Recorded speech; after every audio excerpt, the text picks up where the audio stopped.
अस्सलाम वालेकुम नाजरीन। इस एपिसोड के आगाज में हम देखते हैं कि फातिमा खातून महल में आगे बढ़ते हुए उरहान साहब की उस बात को याद करती है जब उन्होंने पूछा था, क्या तुम अपने भाई से कुछ छुपा रही हो मेरी बहन। और फिर फातिमा कहती, अगर आपने मेरा वो राज सुन लिया जो मैं छुपा रही हूँ तो क्या आप दोबारा मेरा चेहरा देखेंगे भाई। मैं अपना राज अपनी बहन तक को नहीं बता पा रही जो मेरे सबसे करीब है, तो आपको कैसे बताऊं। इसी दौरान यगीत वहां आ जाता है और कहता है, फातिमा मैं तुम्हें ही ढूंढ रहा था, क्या आज तुम मेरे साथ बाजार चलोगी ताकि हम अपने बाकी सामान को भी मुकम्मल कर लें और हमारी शादी में मजीद ताखिर ना हो। तो फातिमा कहती, यगीत साहब मेरी एक जिम्मेदारी है। यगीत कहता, फातिमा तुम अब भी मुझे साहब कहकर पुकारती हो और मैं देख रहा हूँ कि तुम बिल्कुल नहीं मुस्कुराती। मेरी बात सुनो, अगर तुम्हें कोई मसला है तो मुझे बता सकती हो, तुम ये जानती हो है ना। किसी दौरान फ्लादियुस चेहरा छुपाए वहां आ जाता है और उनकी बातें सुनने लग जाता है। फातिमा कहती है, मुझे जाना होगा, मेरा काम बहुत अहम है। और जाने लगती है तो यगीत फातिमा का बाजू पकड़ने लगता है तो फातिमा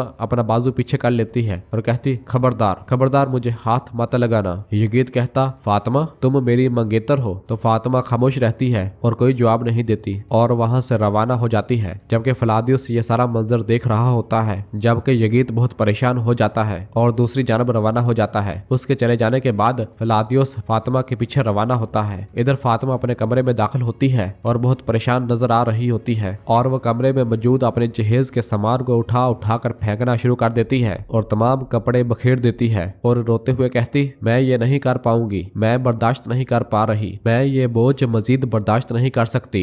ये मेरे दिल पर तमाम अल्फाज से बढ़कर एक बोझ है। और फिर एक संदूक खोलती है और उसमें से एक कपड़ा निकाल कर अपने सीने से लगाते हुए कहती, मेरे अल्लाह तू मेरी मदद फरमा। किस दौरान फ्लादियुस अपना चेहरा छुपाए कमरे के अंदर दाखिल होता है और फातिमा को देखता है। फातिमा जैसे ही पीछे मुड़कर देखती है तो उसके मुंह से बेसाख्ता निकलता है, अकचोरा। फ्लादियुस कहता, फातिमा, और उसकी जानब बढ़ता है। फातिमा कहती, क्या तुम वाकई यहाँ हो। और फिर फौरन अपना खंजर निकालते हुए कहती, फ्लादियुस तुम यहाँ क्या कर रहे हो। तो फ्लादियुस फौरन उसका खंजर पकड़ लेता है। जबकि इधर बाहर यगीत फातिमा की इस हरकत पर कशमकश में मुब्तला होता है और कहता, मैंने क्या किया है, मैंने तो बस तुम्हें रोकना चाहा था और वैसे भी हमारी शादी होने वाली है। एक तरफ मेरे वालिद और दूसरी तरफ तुम्हारी ये हालत, हमें ये शादी जल्द करनी होगी। फातिमा मैं तुम्हें दोबारा नहीं खोना चाहता, ना अपने वालिद की वजह से ना किसी और की वजह से। हम अब बात करेंगे। और ये सोचते साथ ही यगीत दोबारा फातिमा के कमरे की जानब बढ़ता है। जबकि इधर कमरे में फ्लादियुस ने जब फातिमा को पकड़ा हुआ होता है, फातिमा पूछती, क्या तुम दोबारा खून बहाने आए हो। मैंने तुम्हें पहले ही खबरदार किया था, अगर दोबारा मेरे सामने आए तो तुम्हारी मौत मेरे हाथों होगी। फ्लादियुस कहता, क्या तुम बाज नहीं आओगी, है ना, तुम्हारा गुस्सा ऐसा ही है। फातिमा कहती, मेरा हाथ छोड़ो। फ्लादियुस कहता, फातिमा मेरी बात सुनो, मेरे पास ज्यादा वक्त नहीं है, तुम्हें मुझे उरहान के पास ले जाना होगा। फातिमा कहती, मैं तुम्हारी लाश ही अपने भाई के पास लेकर जाऊंगी। फ्लादियुस कहता, सिर्फ एक बार मुझ पर भरोसा करो, अकचोरा की खातिर। फातिमा कहती, मैंने वो गलती एक बार की थी, उसका नाम दोबारा अपनी जुबान पर मत लाना। फ्लादियुस कहता, फातिमा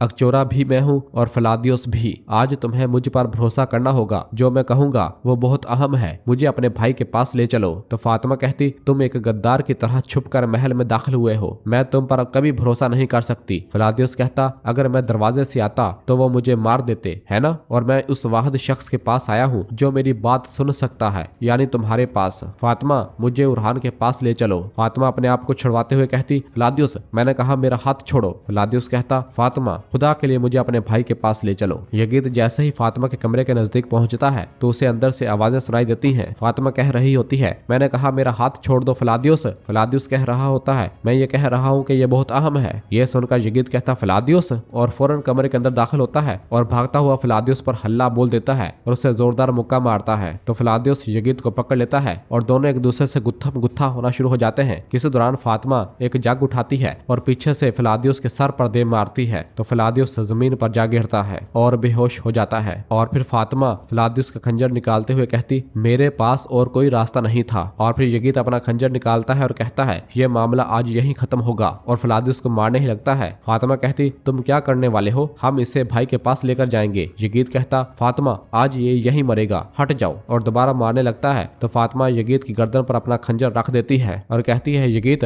मैंने कहा ये जिंदा रहेगा, इसकी जान सिर्फ हमारे सुल्तान ही लेंगे, पीछे हट जाओ। और फिर फातिमा सिपाहियों को आवाज देती है तो सिपाही कमरे के अंदर दाखिल होते हैं। फातिमा उनसे कहती, इसे उठाओ, हम इसे अपने सुल्तान के पास ले जाएंगे। और सिपाही फ्लादियुस को पकड़कर वहां से ले जाते हैं, इसे जंजीरों में जकड़ दो। और फिर फातिमा भी वहां से रवाना हो जाती है। जबकि इधर मरकजी कमरे में शाहीन शाह साहब सुल्तान से कहते हैं, मेरे सुल्तान, हमने सुना है कि दमीर खान साहब गुस्से में महल में आए थे, इंशाल्लाह खैर ही होगी। सुल्तान कहते, आज हमें मालूम हो जाएगा कि ये खैर है या शर। उनके वालिद याहशी साहब ने हमसे मुज़ाकरात की ख्वाहिश की है ताकि वो हमारी रियासत को तस्लीम कर सकें और उन्होंने मुझे सरहदों पर मदऊ किया है। जरकुतै कहता, जब तक गैमलक में अरितना सरदार की गद्दारी वाजे नहीं हो जाती तब तक हमें मोहतात रहने की जरूरत है। बुरान कहता, ना दमीर खान पर और ना ही इस दूसरे शख्स पर भरोसा किया जा सकता है मेरे सुल्तान। यह सुनकर आउची साहब और शाहीन शाह साहब की सांसें खुश्क होना शुरू हो जाती हैं और फिर सुल्तान पूछते, शाहीन शाह साहब आप खामोश क्यों हैं? तो शाहीन शाह साहब कहते, क्योंकि मैं सरदारान से मुकम्मल इत्तेफाक करता हूँ मेरे सुल्तान, हमें मोहतात रहना होगा। सुल्तान कहते, अगर करासी का बेटा भी गद्दारों में शामिल हुआ तो वो इसी अंजाम से दो चार होंगे जो उन्होंने हमारे लिए सोचा है। और फिर दूसरी जानब हमें दरमियान रियासत दिखाई जाती है जहाँ महल के मरकजी कमरे में महमद साहब मौजूद होते हैं और अपने सिपाही सालम से पूछता, सालम क्या सिपाहियों की कोई खबर है? तो सालम कहता, नहीं जनाब, लेकिन वो पहुंचने ही वाले होंगे। तो महमद कहता है, आह गोंजा,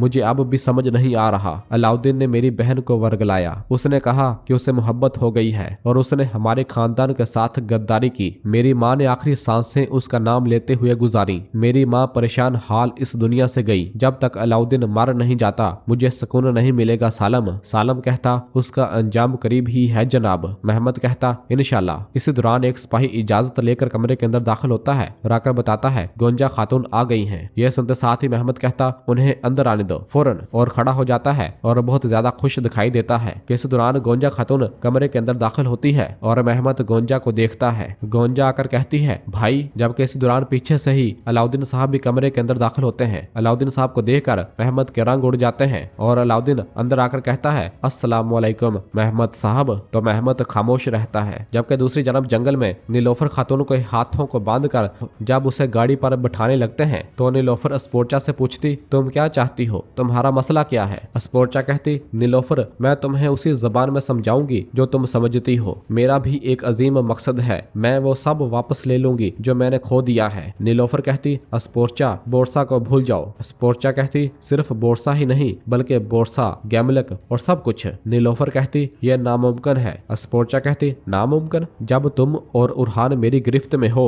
तो बोरसा तो बहुत पहले ही मेरा हो चुका है। नीलोफर कहती, उरहान तुम्हारे जाल में नहीं फंसेगा, तुम ये देख लोगी, वो आएगा। अस्पोर्चा कहती, तुम डर रही हो, तुम अपनी जिंदगी में पहली बार खौफजदा हो रही हो क्योंकि तुम पहली बार अकेली हो। यही हमारे दरमियान फर्क है। मैं कैद होने पर मौत को तरजीह देती हूँ जबकि तुम इस इंतजार में हो कि कोई आकर तुम्हें बचाए। यह सुनते साथ ही नीलोफर एक जोरदार मुक्का शहजादी को दे मारती है और अपने आप को छुड़वाने की कोशिश करती है, जिस पर शहजादी अपना खंजर निकाल लेती है और नीलोफर की गर्दन पर रखते हुए कहती, नीलोफर, अब वक्त आ गया है कि मैं तुम्हें तुम्हारी हद सिखाऊं। जबकि दूसरी जानब बोरसा में हम देखते हैं कि फातिमा खातून फलादियुस को पकड़कर जब सुल्तान के सामने पेश करने के लिए ले जा रही होती है और उसे बाहर लेकर आती है, उसे देखते साथ ही सब लोग गद्दार गद्दार कहना शुरू हो जाते हैं। फलादियुस के हाथों को जंजीरों से बांधा हुआ होता है और फातिमा उसे लेकर सुल्तान के सामने पेश करने के लिए आगे बढ़ रही होती है और लोग मुसलसल कह रहे होते हैं, तुम मरोगे गद्दार, तुम मरोगे। और उसे लेकर जैसे ही सुल्तान के कमरे की जानब बढ़ते हैं तो रास्ते में मालून पूछती, बेटी क्या हो रहा है? फातिमा कहती, माँ बाद में बात करेंगे, सुल्तान हमारा इंतजार कर रहे हैं। जबकि दीदार खातून भी उसे जाता हुआ देखती है। यगीत भी फलादियुस के पीछे पीछे ही होता है और वो बहुत ही जल्द सुल्तान के कमरे के पास पहुंच जाते हैं। फातिमा कहती, दरवाजा खोलें। दरवाजा खुलता है। सुल्तान उरहान सामने तख्त पर विराजमान होते हैं और फलादियुस को देखते हैं और फलादियुस उरहान साहब को देखता है। सिपाही फलादियुस को लेकर आगे बढ़ते हैं और सुल्तान के पास आते हैं। शाहीन शाह साहब, बुरान, जरकुतै और बाकी तमाम सरदारान भी वहीं खड़े होते हैं और फिर फलादियुस को सुल्तान के सामने घुटनों के बल लाकर बैठा दिया जाता है। फातिमा का दिल धड़क रहा होता है। सुल्तान कहते, फलादियुस, अब तुम्हें मेरे हाथों से कौन बचाएगा? और फिर गुस्से से उठ खड़े होते हैं और अपनी तलवार म्यान से खींचते हुए कहते, मैंने पूछा तुम्हें मुझसे कौन बचाएगा? और जैसे ही अपनी तलवार से उसका गला काटने लगते हैं तो फलादियुस के मुंह से निकल आता है, अल्लाह। यह सुनते साथ ही उरहान साहब अपनी तलवार रोक देते हैं और एकदम साकन हो जाते हैं। फातिमा और यगीत भी हैरान होते हैं। शाहीन शाह साहब और बाकी सब भी सुल्तान की जानब देखते हैं और फिर फलादियुस कहता है, जिसने तुम्हें मुझसे बचाया वो अल्लाह बचाएगा। फलादियुस के मुंह से ये अल्फाज सुनकर तमाम सरदारान हैरान और शशोपाने में मुब्तला होते हैं और फिर फलादियुस पूछता, क्या तुम्हें लगता है कि वो मुझे नहीं बचाएगा? जबकि फातिमा के हाथ से फलादियुस का खंजर छूट जाता है और वो सीधा जमीन पर जा गिरता है। जबकि सुल्तान उरहान साहब भी बिल्कुल साकन खड़े हो जाते हैं। हैं और फलादी उसकी जानब देखते ही चले जा रहे होते हैं।